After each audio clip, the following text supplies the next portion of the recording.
नमस्कार साथियों, गणित समाचार में आपका स्वागत है। आज मैं बचपन से जिनको इस तरह की मूंछ में देखता चला आया था, आज अचानक वो हमको मिल गए हैं, जिनका नाम है दिनेश द्विवेदी जी। और दिनेश द्विवेदी जी की मूंछें शायद ही इस दुनिया में या भारत में इतनी सुंदर मूंछें जो कि किसी ने नहीं देखा होगा। मैं भाई साहब से ये पूछता हूँ कि भाई साहब, ऐसी मूंछों को आपने, चूंकि हम बचपन से आपको देखते आए हैं, मैं 10 साल या 12 साल का रहा हूँ तब से देखता आया हूँ, आपने इस तरह से किस तरह से सजो के रखा है इन मूंछों को, बताइए। ये बचपन से इन मूंछों का थोड़ा राष्ट्रीय लेवल से हिसाब रखते हुए जैसे रेख उठा, हमें अचानक अंतरात्मा में मनोबल बढ़ा और ये सरसों का तेल और मिट्टी से धुलाई करके शैम्पू साबुन नहीं लगाते और हमेशा ये देशभक्ति के लिए ये हमारा बचपन से अरमान था और उसी हिसाब से हमने रख लिया और चाहते ये हैं, प्रभु से निवेदन करते हैं कैसे हमारा पार करें। द्विवेदी जी, मेरा ये पूछना है कि जिस तरह से आपकी ये काली काली मूंछें जी हमको दिख रही हैं, तो क्या आप इसमें कुछ कालापन लगाते हैं क्या? नहीं, अब उम्र के हिसाब से बालों ने कुछ धोखा दे रहा है तो लगाना पड़ता है। तो जैसा कि अभी हमारे दिनेश भैया ने बताया कि अब उम्र कुछ धोखा दे रही है, इसलिए कुछ लगाना पड़ता है, लेकिन 2500 साल से इनकी मूछें इसी स्टाइल में। हाँ, एक चीज और पूछना था कि इन मूछों को क्या आप कभी कटवाते भी हैं क्या?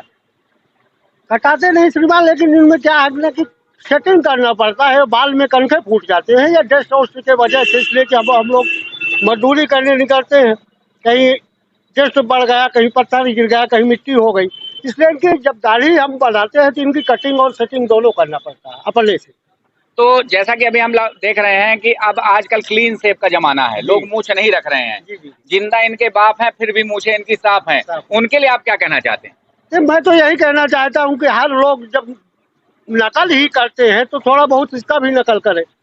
तो जैसा कि हिंदू संस्कृति में ये है कि जब तक बाप जिंदा रहता है तब तक मूछें ही जो है तो बच्चे की ये कहलाती है। बच्चा चाहे जवान हो चाहे बूढ़ा हो, जैसा भी बच्चा हो, बच्चा बच्चा कहलाता है और ये कहलाता है कि हाँ, बाप अभी है।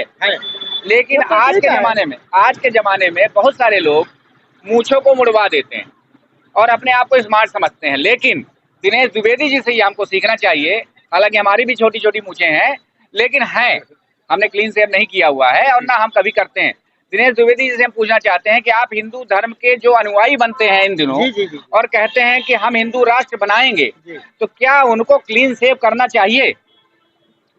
क्लीन शेव नहीं करना चाहिए, ये हमारे राष्ट्र की जो है प्रथम पहचान है और हमारे पूर्वजों की पहचान है। अन्यत्र जाने के बाद लोगों को ये एहसास होता है कि अभी इनके पिताजी जो है जीवित है, और अब तो विस्मय हो जाता है आदमी को, रहने पर भी नहीं रहने पर भी। तो मैं तो सबसे यही निवेदन करता हूँ कि अगर हर पॉइंट में, पहनाव में, रखाव में, खान पियन में, हर प्रकार अगर नकल करने के लिए इच्छा है तो जरा इन मूछों की भी नकल करिए और भविष्य में आने वाली पीढ़ी को यह एहसास हो कि हमारे देश की ये संपत्ति है, इसे हमें बचा रखना है। यही हम।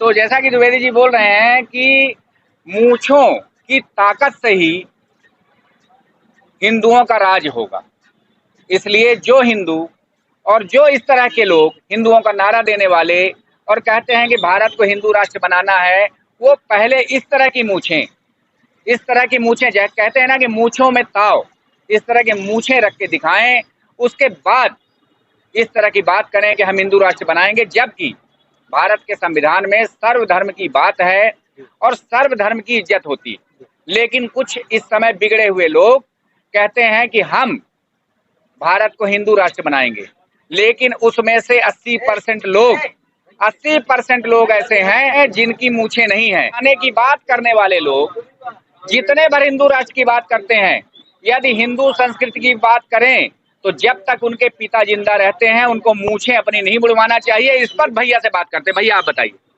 ये अपने देश की जो संपत्ति जिस पर हम पैदा हुए, इसका गौरव सम्मान हमको मरते दम तक रखना चाहिए। और पर्दा प्रथा जो है ये भी हमारे मूछ न होने के वजह से भी खत्म हो रही है, इसलिए कि हमने अपने जीवन में कुछ ऐसा अंदाज लगाया कि नारियां जब सामने आती हैं तो पर्दा करती हैं, पर्दा करने का उनका जब सामने आता है तब हमारे दिमाग में ये बात आती है कि अगर ये हमारे बदन में मूंछ ना होते तो शायद ये पर्दा हमको नहीं देती। इसलिए मेरा हर नागरिक से निवेदन है कि मूंछों की कदर करिए और सबको ही रखिए। तो कुल मिला के ये कहना है कि हिंदू राष्ट्र की जो बात करेगा वो मूंछ रख के ही बात करेगा, और इस पर सत्यता भी है। और अगर जो लोग मूंछ नहीं रखते हैं वो लोग हिंदू राष्ट्र की बात ना करें, ये भैया का हमारे कहना है। बताइए भैया। जी हाँ, बिल्कुल सत्य बात है। हिंदू राष्ट्र अगर लाना है तो सब कोई कमर कसिए और मूंछ टाइट करिए, कमर लगाइए, सामने आइए। ये हमें इस बात का गर्व है। अब बाकी फालतू बात करने से कोई मतलब नहीं। लेकिन भैया मेरे को आपसे एक चीज और पूछना था कि पूरे भारत में, भारत का संविधान आपने भी पढ़ा है, कि जो लोग जबरदस्ती में, हिंदू मुस्लिम सिख ईसाई हम लोग सब कोई एक थे, सरदार भी दाढ़ी और मूंछ रखते थे, मुसलमान भी दाढ़ी और मूंछ रखते थे, हिंदू भी दाढ़ी और मूंछ रखते हैं। तो क्या इस तरह से बातें करना कि नहीं भारत को हिंदू राष्ट्र बनाना है, क्या ये उचित है? ऐसा कुछ उचित नहीं है। जातीयता में प्रेम था, हिंदू मुस्लिम सिख ईसाई जो भी हो, मानवता थी हर में। लेकिन ये कुछ नीति, कुछ रणनीति, कुछ दौलत के वजह से लोगों ने इसे विभाजन करके और अपनी जगह में अपना कब्जा करना चाह रहे हैं। तो जैसा कि आपने सुना कि भैया का ये कहना है कि संविधान को मानना चाहिए, भारत के संविधान को मानना चाहिए, हिंदू मुस्लिम सिख ईसाई राष्ट्र की बात किसी को नहीं करना चाहिए। अगर भारत में सुखी रहना है तो अपने आप को सबके साथ रहना चाहिए। इस पर आपका क्या कहना है? बिल्कुल सत्य बात है। अगर देश को बचाना है, देश की सेवा करना है तो हमें सबको एकजुट के ही रहना है। तो बोलिए भारत माता की जय। भारत माता की जय। आज की विशेष खबर यहीं तक, बाकी खबरों के लिए फिर मिलेंगे, तब तक के लिए नमस्कार, प्रणाम।